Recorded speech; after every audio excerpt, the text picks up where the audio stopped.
Hey everybody, Brandon here, welcome back to a new video. Today we are going to be going over the fourth game in my ninth tournament. I am currently 2 out of 3 and playing with the white pieces. This game will be against Andrew, and let's see how the game progresses. I play e4, and we see c5 as a response, so we know that I want to see the knight orf, because this is something that I've been playing quite a bit in tournament play, as you can see. Knight to f3, d6, and d4. So this is the Open Sicilian. After takes, knight f6. This is the main line, knight c3. Essentially, knight f6 is just a development move attacking, so we have to play knight c3, and our c3 knight is blocking our c4 pawn, or c2 pawn, from going to c4, which would gain more central space and go into the Maroczy, which can be a very annoying variation for black.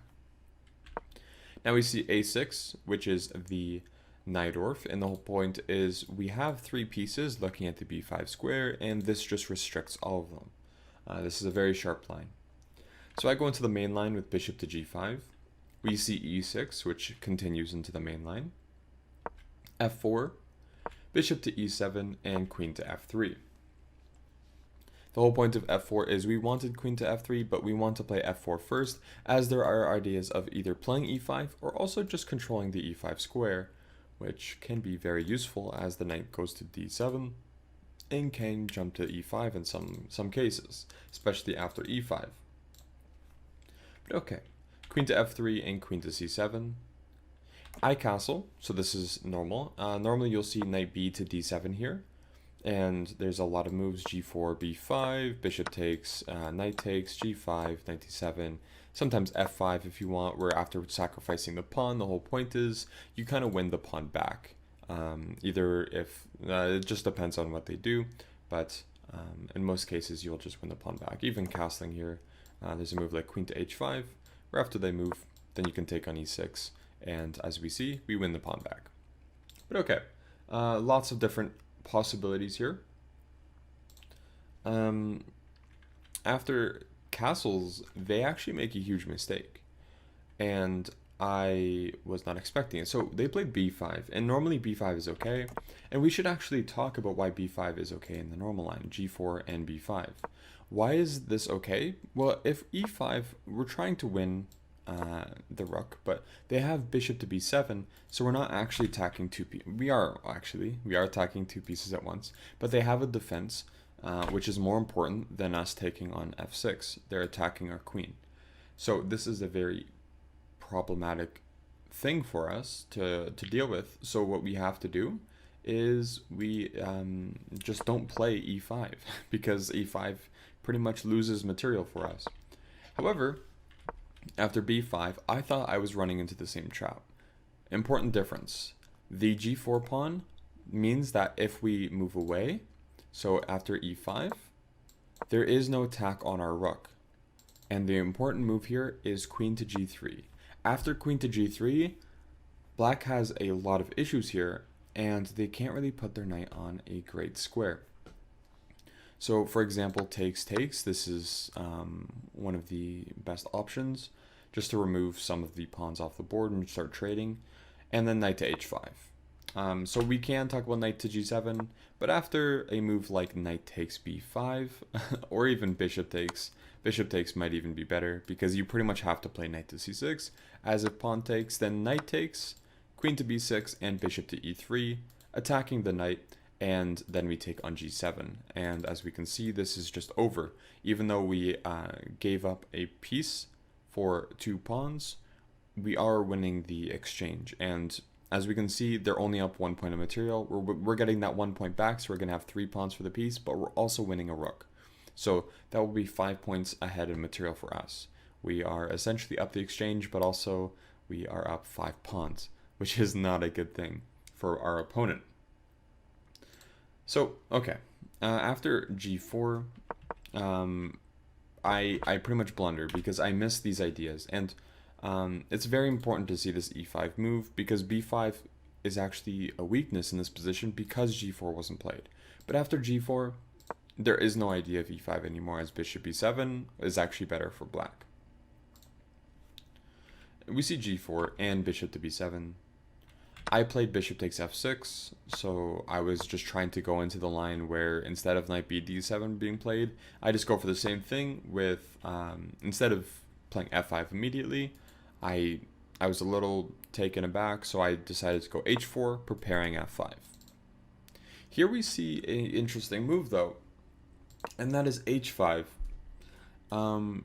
It's a very interesting move because it's a little counterintuitive for us, because if we take here, well, actually rook takes is very strong. They have attacks on the h pawn, but more importantly, their king side isn't so unsafe anymore.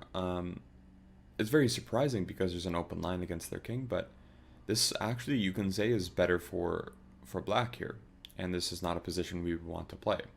However, there is a very key move here, and I would like to talk about an overloaded piece or a weakness. What do you think is a weakness in this position for black? And this is a very common theme, so if you think back to mainline Najdorf's, you often see sacrifices on e6. However, we don't have to sacrifice on e6 here. We can just weaken the e6 square. And how we can weaken the e6 square is by playing g6. And this overloads the pawn on f7. They are trying to defend e6, but in this position, they're also defending g6. But are they really defending g6? Because after g6, well, if they take, for example, then there's knight takes e6, and this is very bad. However, okay, they played knight to c6, but g6, we should also look at a move like castles, which I find very interesting. Because what do you think the move is here? You might think pawn takes on f7, followed by knight takes e6, which is interesting. It does win a pawn and should be better for black, or for white, sorry. But there is a very strong move here. And the move is knight takes e6. What a beautiful move. The whole point is, this pawn is also overloaded, in the sense that after knight takes e6, if pawn takes, then there's queen takes h5, and there's no way to stop a checkmate on h7. This is a mate in, I believe, 3. And of course, if we go back, the whole reason this works is because if we go back here, knight takes e6, oh no, sorry, here, and then castles. The whole point is, if we just take, then there's pawn takes, and there's no checkmate. So this is why knight takes e6 is so powerful here. And this is what I was planning in the game. And as you can see, yeah, it's pretty straightforward, and it's a pretty, I would say it should be an easy move to find, but when you play this type of g6 move and they castle into your attack, it's got to be losing in some way. And as we can see here, it is. But okay, after g6, they played knight to c6, and I decided to take on f7. After taking on f7, I decided to play f5. The whole point is, I'm just trying to take on e6 and just open up the king, open up lines. That's what you're supposed to do. You're supposed to make pawn breaks when your king, your opponent's king is in the center. And this is exactly what I'm doing. And it might make a lot of sense to play the move e5. However, I did have a plan against this, and this was simply knight e6.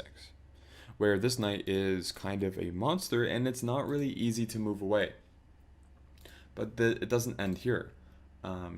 There are a lot of concrete lines now, things like queen to g2, queen to g6. It's very hard to stop this idea. And first off, we are attacking the queen, so that has to be dealt with. But there's also moves like knight to d5 that are coming, and our pieces, all of our pieces, are very, very active, and this should be losing for black even here. But my opponent made a mistake. So you notice how I'm attacking my opponent's queen? They made a counterattack, but the problem with this counterattack is if this rook weren't here, this would make sense. However, we're attacking their queen. Can we continue attacking their queen while also removing the attacker from our queen? And we can do this by playing rook takes d4. And now we can see that we just want a free piece, and this game is losing for our opponent, and we should win.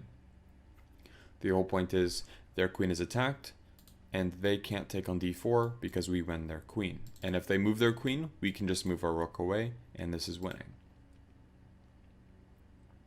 But after rook takes d4, queen to b6 was played. rook to d2, b4, knight to d5, just improving my pieces, bishop takes, and rook takes. I just wanted to make sure that this bishop didn't get into the game at all with any d5s, even though that should even still be better for us. It's just nice to restrict your opponent's pieces. After rook takes d5, rook a to c8, rook to d2, just covering the second rank. I don't want to allow any queen c6s. Queen to a5, queen to b3, and this is a tricky move because not only does it defend a2, it also threatens moves like, well, knight to g, well, not knight g7, but maybe. It just threatens a discovery of some sort. Maybe knight to d8, knight to g5. It's just up in the cards. But knight to g5 specifically looks best, just because after that, then there's queen f7 and knight e6. So knight to g, let's just say, it's hard to make any move here really, but let's just say a random move like this, knight to g5, and the whole point is pretty much no matter what you do, well, this is the only move as the only other move gets you mated. There's actually two moves, but they both get you mated with queen f7.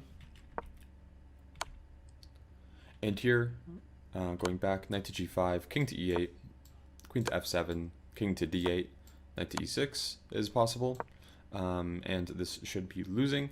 For example, there might even be a bishop to b5 check, surprisingly. And the whole point is there's rook takes d6 in the position. But as you can see here, you don't really have to calculate any further. You can kind of see that even after a move like knight takes g7, something super basic, you're pretty much going to be forcing a win immediately. But okay, queen to b3 threatens knight to g5. I would say that's probably the best practical move. King to e8, knight takes g7. It's a free pawn, might as well take it. It comes with check too. King d8, knight e6 back, king to e8, and rook to g1. So the whole point of rook to g1 is prevent counterplay, prevent any rook to g8s, but also this is an open file. We should be using those. We should be improving our worst piece, and right now one of our worst pieces is the rook on h1. It's not doing anything, it's just covering h4. h4 is irrelevant in this position, and that's why rook to g1 is so important. Queen to b6, rook d to g2, and now we have very vicious ideas of possibly rook to g8 in the position. After a5, I play queen to a4, and this is one other issue in their position, is now after this move, queen to a4 pretty much closes the deal, as they can't really move anywhere. King to f7, for example, there's just a checkmate in 2. So playing a5 weakens the b5 square, which is very important because if queen a4 before, even then, there's no queen b5 looking back at it because the bishop does cover it, but realistically, this move, if we look at it, yeah, either way, actually, it's just over, and we don't really have to worry. This isn't a position you really have to analyze in depth because you can kind of see white has a pawn and a piece. There's not really too much analysis to be done or too many specifics to look at, as well, pretty much any move that is okay should be winning. Rook to c6, bishop to b5, just winning, winning and pinning, as they say. Queen to e3, check. King to b1, and now, again, there's not really much hope. After bishop takes h4, bishop takes c6, king e7, rook g7, king f6, and rook 1 to g6. As you can see, every piece played a role, and I think this is very important, is if you are making moves that can potentially open the position, like this h5, h5 is very surprising because it doesn't look like it's actually opening the position at all, but it does. h5 influences the e6 pawn. And this is something you should be very concerned about, especially whenever you are worrying about pawn storms like this. Normally in these positions, you will see black castling short. So what black should be doing is playing on the queen side. And my opponent did not do this. So the lesson of the day is play on the side of the board where your opponent's king is, or where you have the most space. And as we can see, black has more space on the queen side. Anyways, I hope you enjoyed this video, and I will see you guys in game number 5.